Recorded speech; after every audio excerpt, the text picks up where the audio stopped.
over, officers have pulled a truck full of resin granules, perfect for concealing large quantities of drugs or cigarettes deep in the center of the load, where even the powerful customs X-ray machine can't see clearly. Well, it'd been scanned and we weren't sure whether there was anything there or not. We've been in and had a look, and it is, because it's the granules are so tightly packed, it's very dense, it's difficult for any sort of X-ray equipment to break it down. The officer spots that the bags in the center of the load have different packaging, and there's only one way to find out what's inside. Basically, it looks like the two rear pallets are clean. They've just got the granules in, because you can see around the edges they've got the green writing on, whereas when you get those out of the way, the inner stack, the bottom three sacks are plain brown. There's no writing around the outside, so I'm 99.99% certain they've got cigarettes in them. So all we're going to do is just cut open those. The only thing is the granules they've packed around it are just going to go everywhere, so we have to tidy those up later.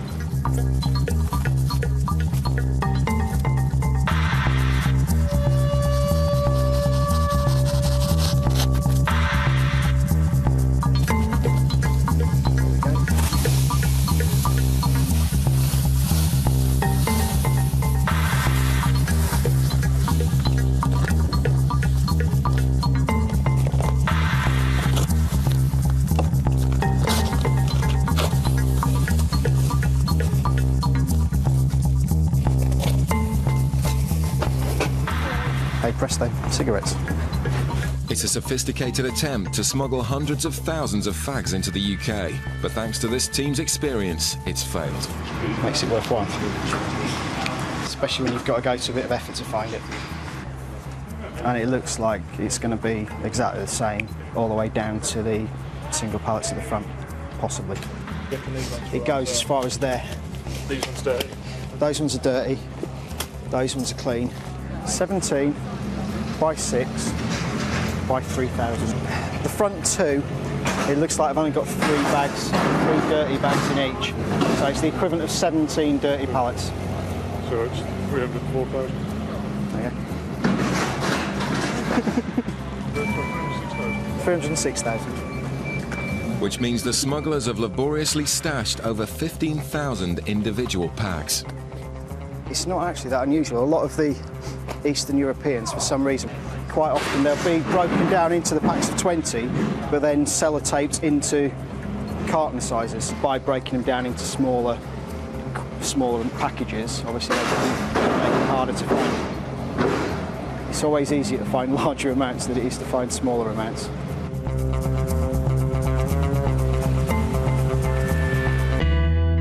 Gatwick, officers are on the lookout for 2 passengers who've mysteriously split up at passport control. But he came on his own, not with the other guys. Right, okay. One with previous charges of hardcore drug smuggling. And one was suspected of involvement in a previous drugs importation. Actually putting drugs, surgically inserting drugs into dogs, a Labrador, and importing the Labrador from Colombia. Although he wasn't found guilty of that offence, so clearly not a dog lover. What's interesting is the two they don't appear to have come through together.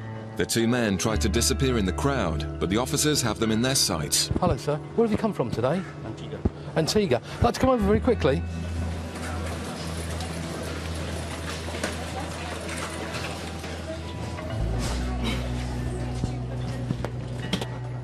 Both men are questioned to see if their stories match up. And what was the reason for your trip?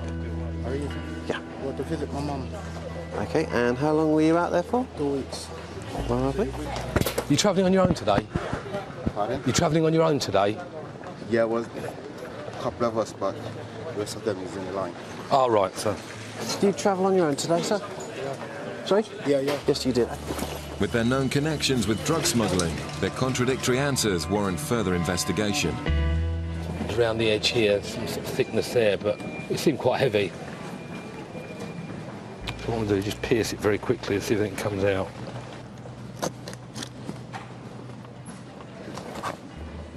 No, it's okay.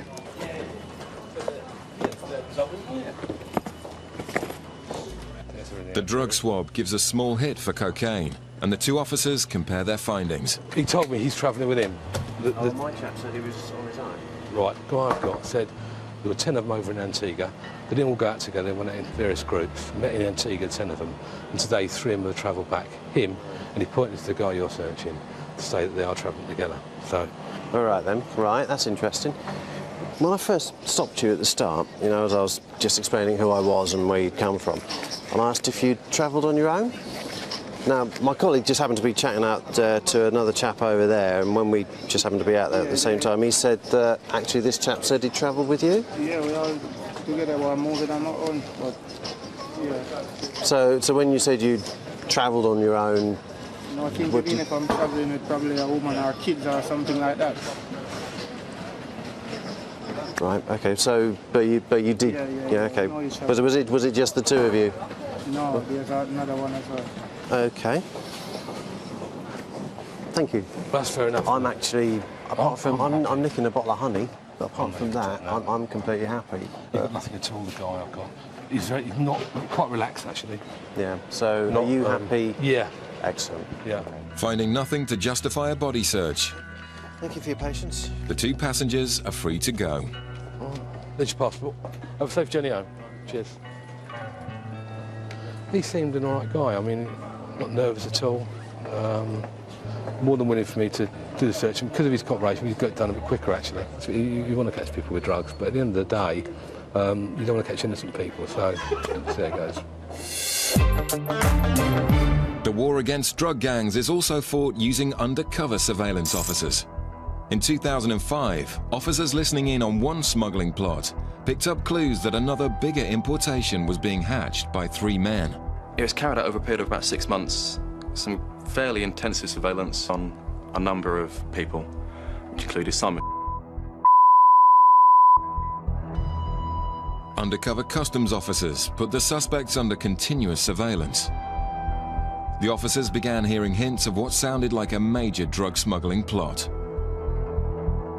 Certain phrases were picked up by the officers while they were out on surveillance, and one of those was brave to do it, and the other was run. Run is a common term in smuggling parlance, one that we would expect to hear. Brave to do it really speaks for itself. The officers were waiting for any hint of the next stage of the plot. The suspects' intentions became clearer when they were followed to a meeting with a pilot. You saw the chap who turned out to be a pilot make a gesture with his hand. It seemed very much like a plane flying in, coming down low, and then taking up again. And this started to give us an idea of what was being discussed. Part of the surveillance took place in Etchin Hill a little while later, and on the seat of William's car there was a map of the surrounding area, and Simon, Paul and William went out looking over the fields. What we believe now was a sighting to try and find a suitable venue to drop the drugs off from the plane. But so far, all customs had was talk. They needed more concrete proof of what the gang were planning. The already intensive surveillance was about to step up a gear. Surveillance was carried out by aeroplane from Bournemouth Airport, and in fact what we had was an officer in a plane shadowing the light aircraft that the smuggling gang had hired. The plane drops down to what we think is about 100 foot off the ground, and then pulls up sharply and heads away again. And that was what we believe was a dummy run for their intended drugs drop.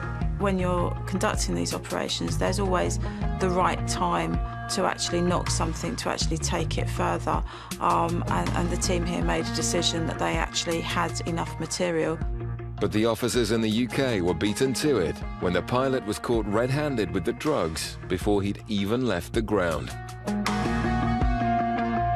And he was actually arrested in Belgium with 63 kilos of cannabis in a light aircraft, which really confirmed our suspicions that they were intending to bring in drugs in a private aircraft. The smugglers' plan had collapsed, and worse still, they were about to be arrested. 2 of the gang were taken out together, caught carrying a holdall and a box containing £400,000 in cash. The 3rd man tried to hide out in a pub, but was tracked using his mobile phone and arrested. They were all found guilty at trial. Mr. was only given community service, but the organisers received sentences of 5 and 7 years. It all came as a big surprise to the gang who were oblivious to the surveillance operation that had snared them. I was surprised that they were surprised. Certainly when we saw the defendants in court and they were watching the evidence that we'd collated, yeah, I would definitely say that they were surprised. I think a testament to the quality of the surveillance officers that we have. Still to come, a passenger in a shiny suit tries to make a sharp exit. There's a package within that. There's clearly something suspicious, so we need to just arrest him. Coming up, officers search a ship in Cornwall and find a smuggler's stash. The situation is that we think there are more cigarettes on here, and we are getting dirty, we're getting tired, we're getting upset.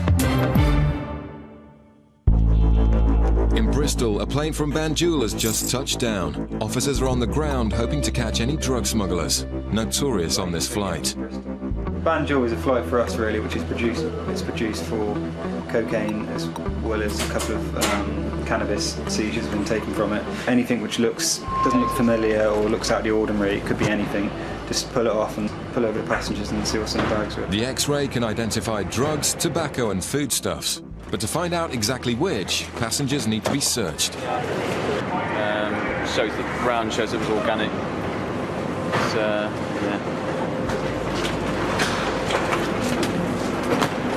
Another one there. We've got 3 bags so far. The X-ray has identified 3 suspicious bags. But while the team wait to apprehend the passengers, a man with a small bag and a new suit tries to make a quick exit. It's too suave. It smells like it. Just stop the gentleman. He's claimed he's been out there trying to do some business for a couple of weeks. Looks like he's got a false bottom on his suitcase. That was it. The passenger's bag has been glued. Inside is an unusual object that Russ suspects may have been put there deliberately. I mean, it might just be some sort of strengthener, but I think it's possible it's a strengthener. What's that there? Got about 3 or 4 compartments, this suitcase. Between the linings, it just looked like there was a bit tacky and a bit of glue along one little rim. It's quite well done. It looked intact for most of it, but it's just a little layer of glue. I've sort of pulled it back and opened it up in the middle, and there's a package within that. I'm suspecting there's probably other packages within the other bits as well, but I can't see what's in it at the moment. It's just a plastic package, but there's clearly something suspicious, so we need to just arrest him and take it further from there. Have you scanned it? The passenger is arrested, while Russ tries to determine what's in the suspicious bag. Just test it first and see what we get around there. What around? Do you want me to actually... In fact, it's glued as well. Just... There? What do you think it is, Russ? Could be anything. Just something on there, right, okay.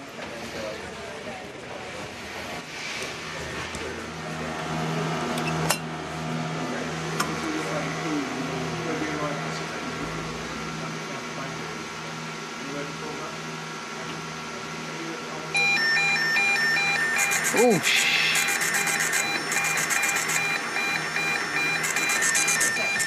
it's pretty high. The package within the bag is come up with quite a high positive trace for cocaine. It's possible there might be some other packages within that bag. I'm going to need to put in a call to our investigation team to see what they want to do with it from this point.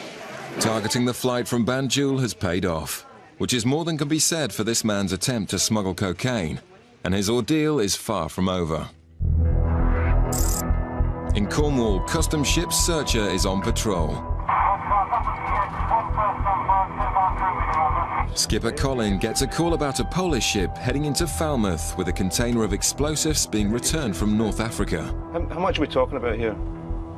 A 20-foot container? Right, yeah, okay, we'll definitely be there, mate. No It's problem. a race to beat the vessel into port, just in case there are any smugglers amongst the crew. Yeah, we want to be there when it arrives, because that's sort of... They're either going to offload stuff very quickly and get it off as soon as they arrive, probably to shore crews or shore parties, or the other way of doing it is to take stuff off just before they leave, so they keep it in deep stowage, deep hidden concealment, and then just bring it out at the last minute and get it ashore then. But the quick snatch and throw it over the side as soon as they arrive is quite a favourite one still. So if there is anything on there, we want to be there waiting for them. The Polish ship arrives in Falmouth to be greeted by customs officers who want to know why the explosives, originally destined for Libya, are now being discharged in the UK. There it is. It's our... The suspiciously poor paperwork shows no name, but it turns out to be a legitimate cargo, which was rejected in Egypt and is being returned to Holland over land.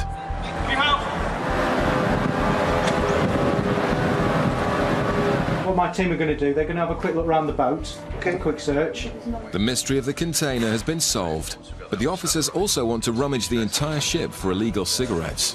The age of it, there's probably going to be a few hidey holes here as well, by the looks of it, that have been used before, so there's a fair chance that they might have stockpiled a few cigarettes for usage in their time in UK waters, so hopefully we'll find those. Back in Bristol, the examination of the man with a bag of cocaine continues. The bag is X-rayed, and it looks like there's more than they thought.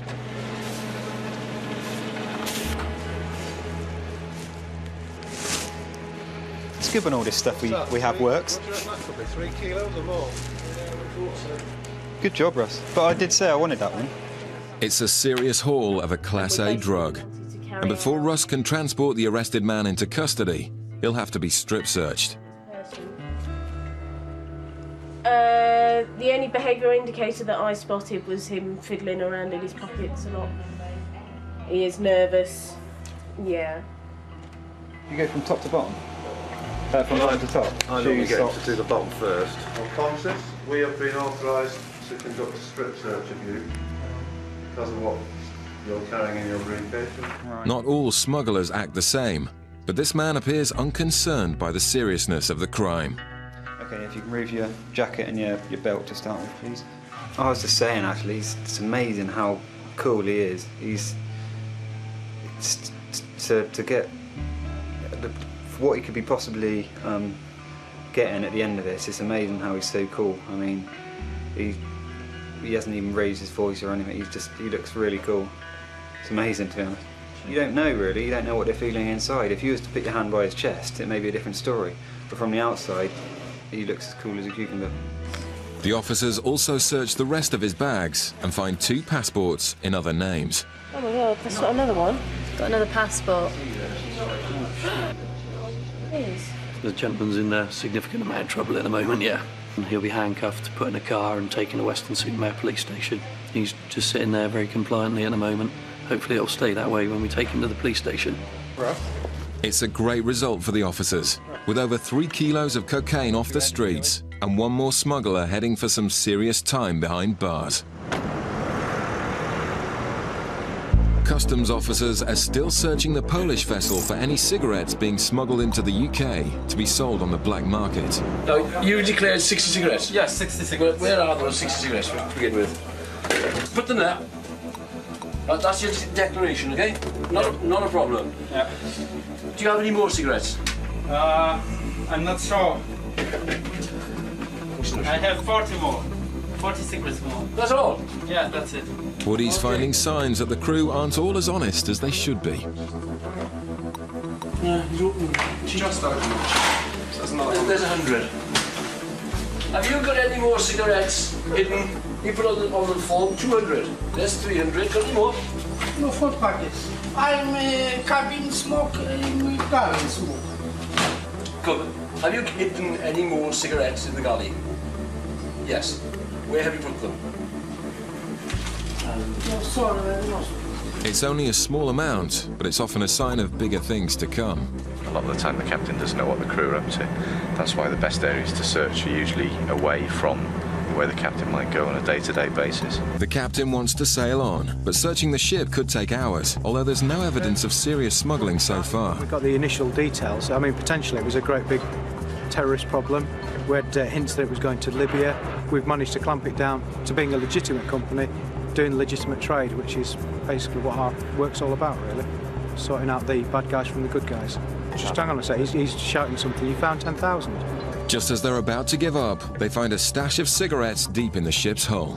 Cigarettes were found up on top of that ledge, behind some pallets. So this place here was locked. You need to go right round the back there and over the top, and there's 3 pallets there, behind the pallets. Who put them here then?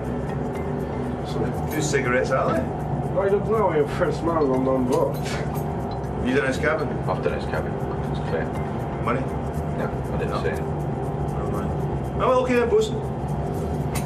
Santa Claus put them there, eh? Santa Claus? The bosun, we think, is the only man with the access to this area, but he's saying that everyone's got access to it, so we need to find out now who actually owns his cigarettes and who's put them up.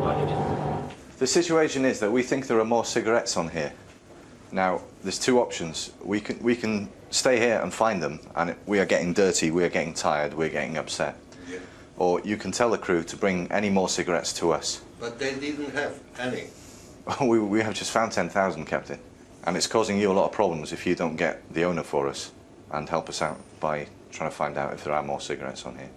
Maybe you could have a word with the crew and tell them to find cigarettes for us, or there will be problems with the company, and there will also be problems with the fine on the vessel. Yeah. Okay. It could mean a hefty fine if he doesn't cooperate. So the captain summons the crew to the mess deck and reads them the riot act, in the hope of identifying the smuggler. No one owned up, and as the cigarettes were so well hidden, the officers decide not to fine the captain or the company. We came on board this ship for the explosives, but also to search it in case there's any more explosives, firearms. So we didn't actually expect to find any cigarettes. But there you go. It's just one of these things, you know. You don't expect to find things, but it's a lot like this job. If you don't look, you don't find. This smuggler